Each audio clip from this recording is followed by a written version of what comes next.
back here on Tim's 69 Cougar. I know it's been a little while. We've been chaotic. But here I am, here for a few hours today. Definitely going to be back for a little bit longer next week as well. We're going to get back in the rotation here on all Tim's cars.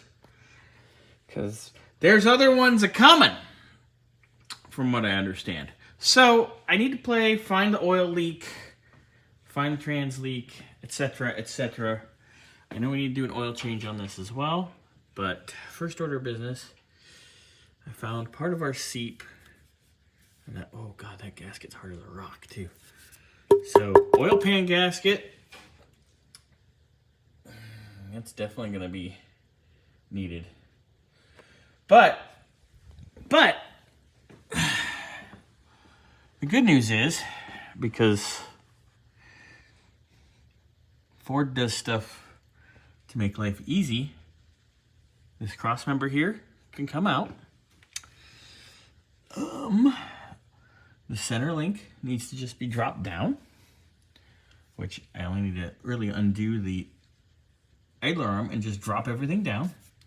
And then, bloop, out comes our pan. Super easy, super quick. You can see on the floor where we've been dribbling. We've also got a leak back here as well.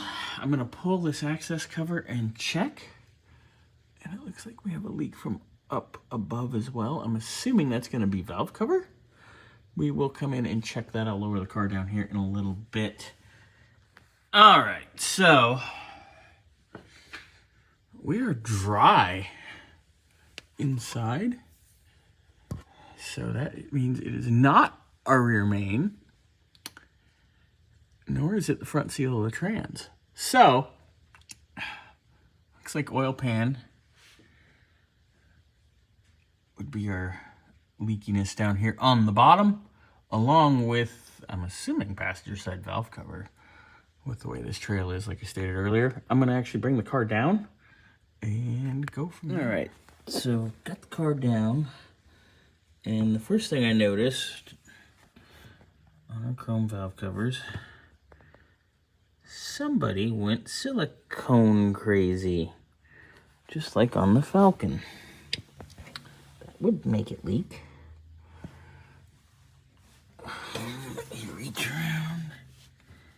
Of course, it's wet in the back side here. The valve cover. Here at the back of the manifold as well. Fat man in a little spot today. There's our leak. Okay, here's my other peeve. It's so hard for me to get the camera back here. But you can kind of see my hand. Woohoo, right there. Yep, oh, right there. Where the manifold makes the block,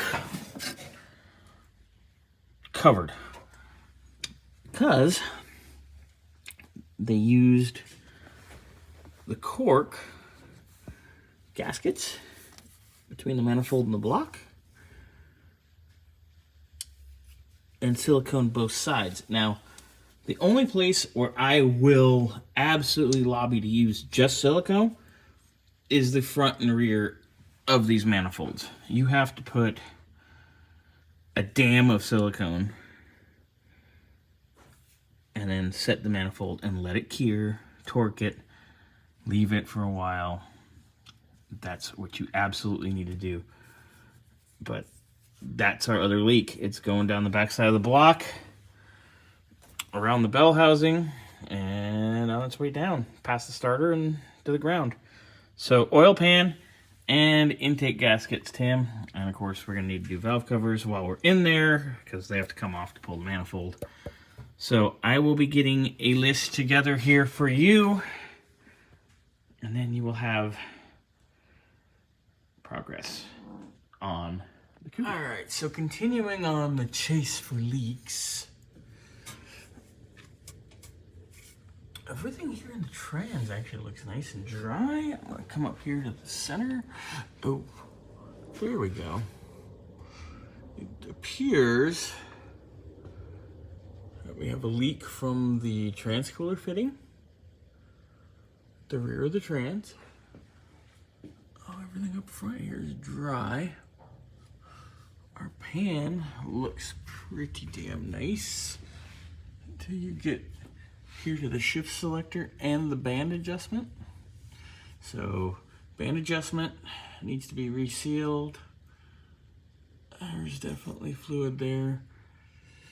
I would go ahead and pull the pan while we're in there. And where the tail housing meets the main part of the case, that should also be addressed and cleaned. Definitely replace the transmission mount as well. There's our transmission leaks. All right, and then moving to our diff. Drippy, drippy, drippy.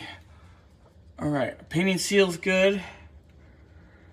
Everything up here is good. It appears that we are leaking from the third member gasket, and also I always recommend these 3 bolts, putting a dab of silicone on them when things go back together, because the 9-inch does like to seep through there. So we definitely need to reseal the third member as well. While we're down here, bushings on our shocks are starting to look a little questionable.